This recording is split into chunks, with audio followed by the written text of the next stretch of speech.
Hello everyone, welcome to my first video on this YouTube channel that delves into a certain subject. And this subject today is going to be, we're going to talk about billionaire tax, the very catchy phrase word, especially that's been popularized recently by, I would say, Elon Musk, and various politicians basically attacking Elon Musk for not paying his quote unquote fair share of taxes. So let's delve straight into it.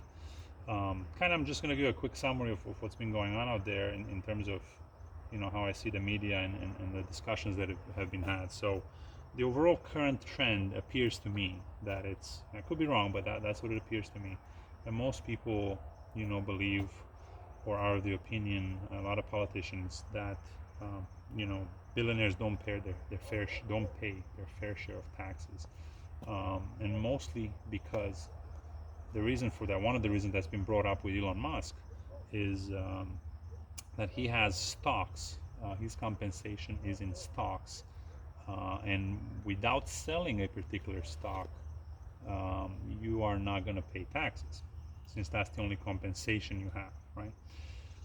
So let's try to dissect this a little bit and make sure people understand what does it mean to own common stock. When Elon Musk or other people own common stocks in a company, what does that mean? That means they have an ownership of the company. So let's start. If I start a company, or if you start a company, anybody out there starts a company, starts a corporation. Uh, there's different forms of a business, but let's say most businesses are corporations. There are partnerships as well, although they would follow a similar format, but let's just stick with corporations. There's various different tax issues with partnerships as well. They're, for example, pass-through entities, but that's a whole different story. The corporations are, quite vast out there. There's a lot of corporations out there, and when you start a company yourself, you own 100% of the shares of that company. It's your company. You start an electrical company, let's say you're an electrician. What do you do as an electrician? You start a company. You have your own skills. You put your own skills to work, um, and and that's your company, and you have 100% shares of that, right? So now, really, the issue is, okay, how are you going to get taxed on the work that you do on that corporation, right? A lot of people get taxed through, they take income. So you work for a company, you work for your own company, and you would take income from the company, right?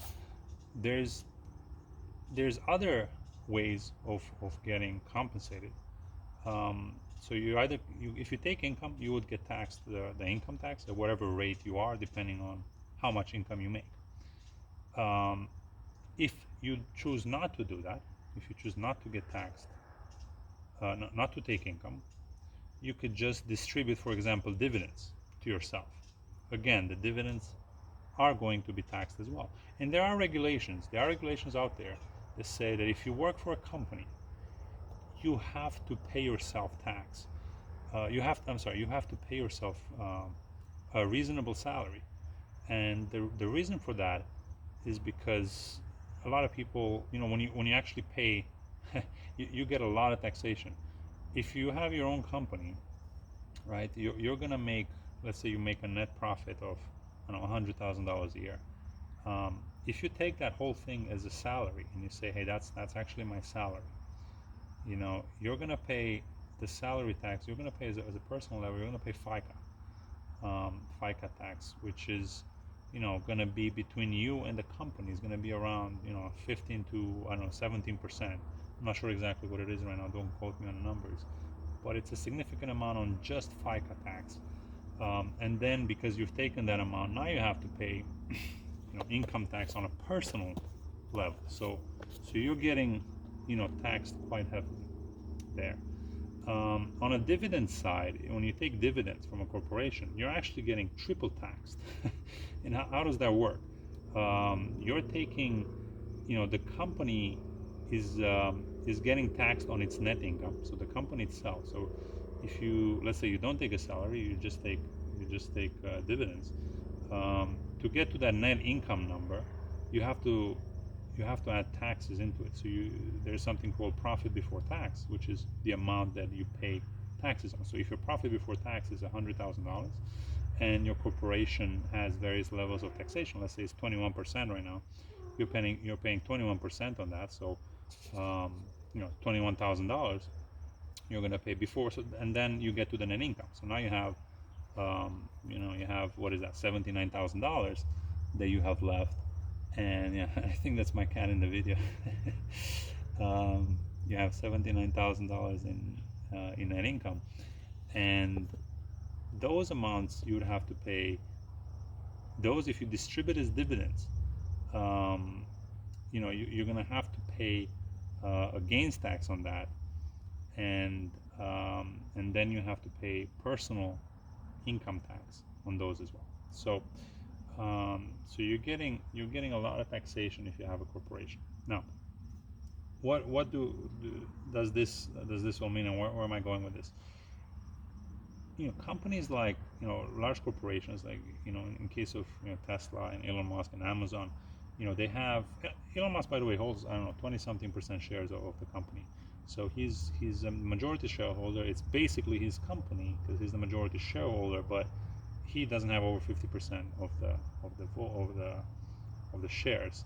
So he actually needs the corporation of at least 20-something, 30-something% of the other shareholders for him to stay in power, for him to get all the compensations packages. So it's not just him, but it's the other shareholders that vote on his compensation package.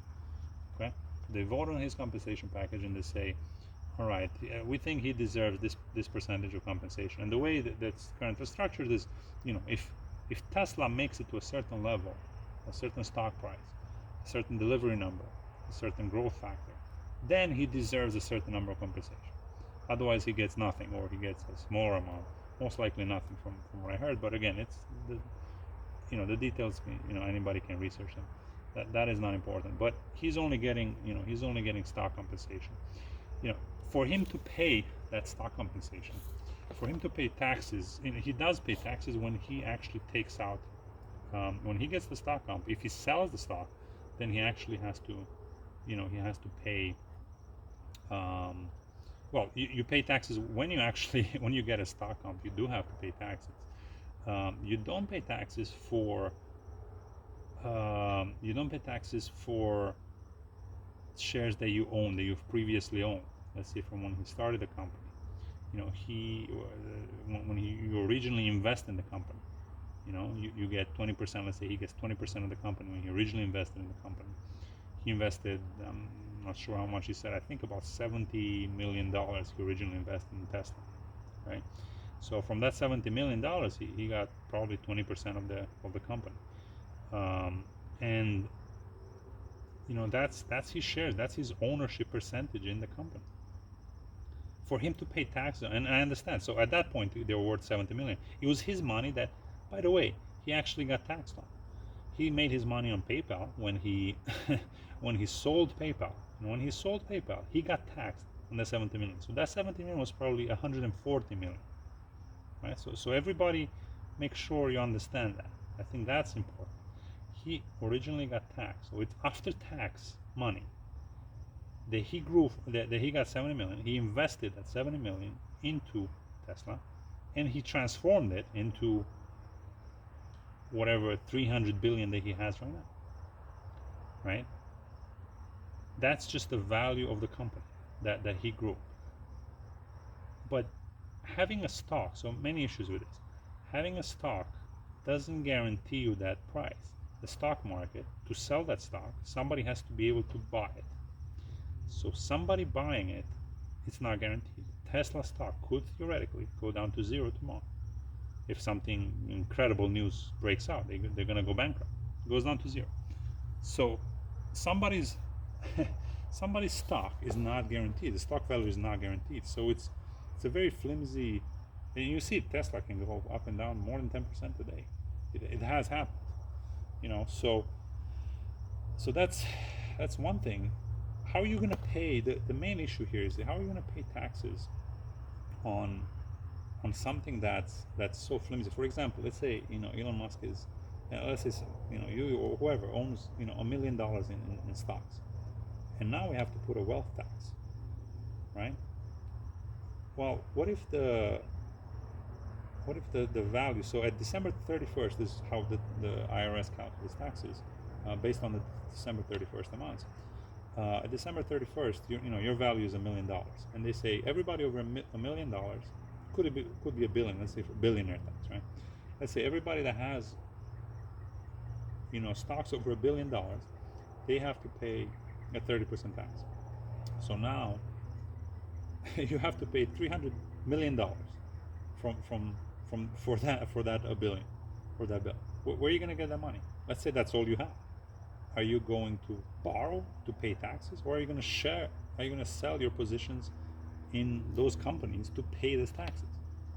Meaning that's diluting your ownership percentage significantly, and that's not fair by any means. Like, if you own 100% shares of a company, that's forcing you to sell the shares of the company. What if you're private? Elon Musk is in the public eyes, and Tesla and Amazon and all these other guys, they're in the public view because of public companies. But how many private companies, how many private billionaires are out there? Quite a lot that that have stocks, and that theoretically are worth a lot more, but there's no market necessarily for it. There's private markets for it, and you could draw value, but who's going to value them?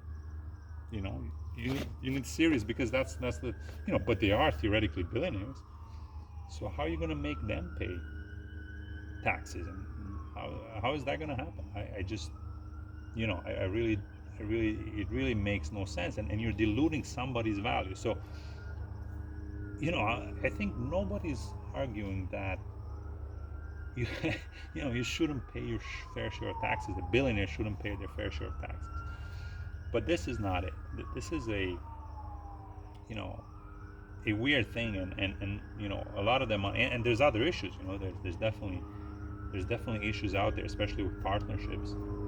There's ways to potentially hide some, well, hide again, it's all legal based on the IRS, but there is a potential to defer taxes for a specific time. I would just actually challenge people that think this, that have a high opinion on this, to actually go and try to do some of these things. You're free to buy stock in any company, and you're free to start your own company, and you're free to try any of these schemes. Try to actually do them and see that the tax code is actually not that easy to handle. It really isn't, and it catches you on other ways as well. There's many ways that you can get caught. Everybody's like, well, and people are not paying taxes, but they really are when you look at it. So that's one aspect of it. The other aspect is, let's take another example. You have a billionaire like Elon Musk that has created a company, from scratch, basically from scratch, and he hasn't paid any taxes for his income, not for his income, for his increase in investment value. Hasn't paid any taxes for the increase in investment value, which I don't think he should. I don't think anybody should, until you clear that investment value, right? Until you sell it, until you actually make a profit. So that's one. But he's generated how much tax revenue for the IRS during this time? He's generated significant amount of revenue through all the employees that he's hired. He's generated employment. He's generated significant income all across the line. He's generated he generated taxes for the states through selling cars. He's generated sales tax. He's generated taxes, Fica taxes, as well as personal income taxes for his employees. Significant amount of that. He's generated, he's helped all these other contractors or suppliers where they have to pay sales tax as well. So the economic benefit, the economic. This is the crazy part to me, is to say Elon Musk has not paid any taxes, when in reality, because of his activities, the IRS has substantially increased their coffers, substantially. Really, I want to see this calculation being made by somebody, and it's probably not that difficult to do. Everything is in the public forum, and could be computed, and really see how much Elon Musk has contributed in taxes based on his actions. But really take an overall holistic approach. So you consider taxes, you consider employment, and you consider maybe the most important of them all is transitioning from gasoline cars to battery cars, which the cost on the society, the cost on the society, you have to really price in the cost of hydrocarbons, which are not being priced right now in the market. The price of hydrocarbons are not being priced. The price of cleaning up the hydrocarbons they were releasing in the atmosphere, the CO2 they were releasing in the atmosphere, is not being priced in the price of the gasoline. For him to single-handedly change this, I think it's obviously a benefit to society that's not been laid out yet. And yeah, this is a crazy thing to me, that folks would like, especially folks on the left, that they pretend at least that they have they're interested in a green deal, or they're interested in a green economy. I mean, how can you even start to criticize this person? There's so many other people you can criticize first.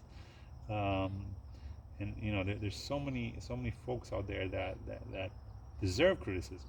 How about all the CEOs and stuff from ExxonMobil, from from other corporations, other companies? It is, well, first, again, like I said, first of all, it makes no sense. When you say a billionaire tax, you have to define what a billionaire is. Is a billionaire that owns shares in a corporation an actual billionaire? I don't think he's an actual billionaire until he's sold those shares, and that's when he gets taxed, and that's what the code is. I think that's that's the basis of a capitalistic economy and of a free market economy, is to allow that accumulation of wealth, because otherwise it's just not fair. Otherwise people will not want to. Would anybody want to start the business if they know? Because again, they're going to say billionaire tax, but how about next year millionaire tax? Who would want to start a business if you start the millionaire tax, right? If you start a millionaire tax, say as soon as you get to $1 million, you got to pay taxes on that. But I've already paid taxes to get to that $1 million. So yeah, it's quite a nonsensical thing, I believe, and a topic that deserves a lot of attention. But taxes in general, I think there's issues, just to kind of come home with some other ideas. I think there's issues with taxation on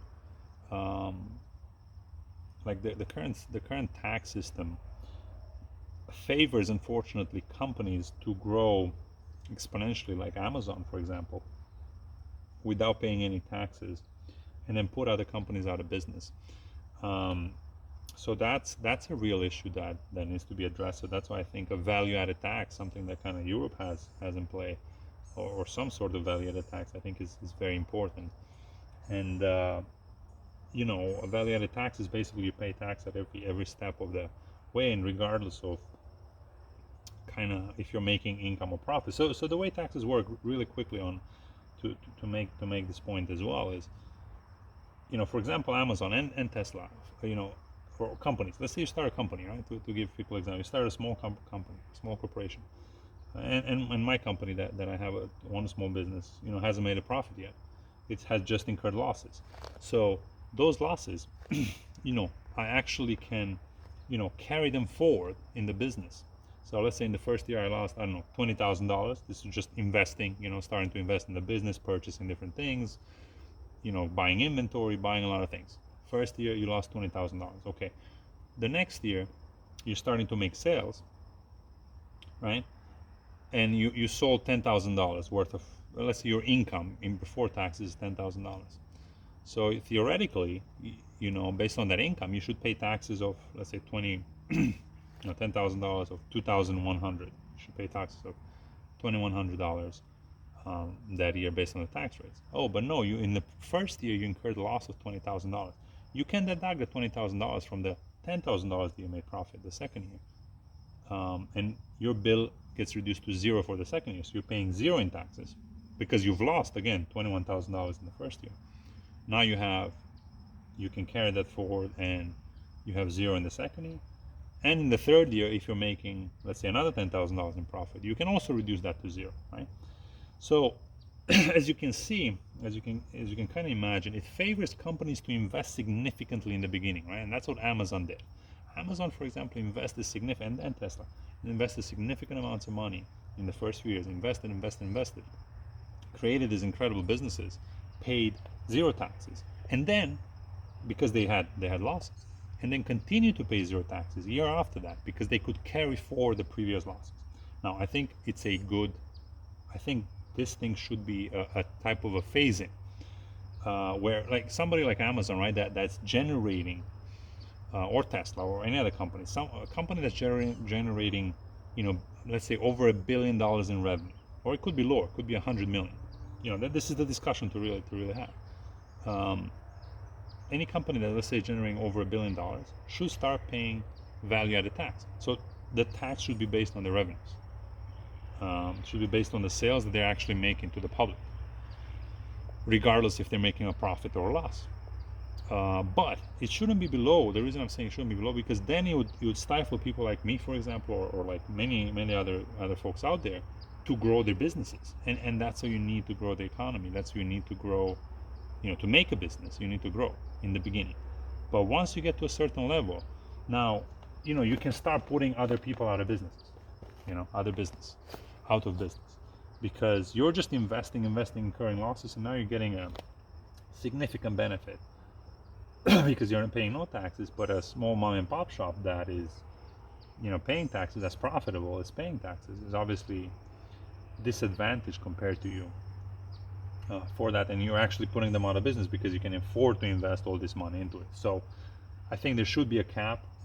That is the cap on the value-added tax, and or paying tax based on revenues, not on profit, is something that should be discussed and should be brought up there, so we don't allow this kind of issues in the market. So yeah, I hope you guys enjoyed this video. There's many other things, many other issues to be talked about on taxes, but I hope I brought in some kind of some kind of enlightenment to folks that maybe don't understand taxes as well. It's still a complicated issue, but yes, this billionaire tax is something that is really not a good discussion to have, and it makes it's a little bit nonsensical, and I hope we can move past that, and move past getting legislations for to kind of allow people to compete on an equal footing in the markets, where small companies can compete on an equal footing with big companies, and companies that have invested, that have gained a lot of capital and invested significant amount of capital, and that they actually pay their fair share of taxes. That is a true statement to make, that companies that are significant of billions of dollars paying no taxes, because they're just investing tremendously to bring other companies out of business, that is truly not paying your fair share. Billionaires that are billionaires from stock, that is not valued at, to me, that is not a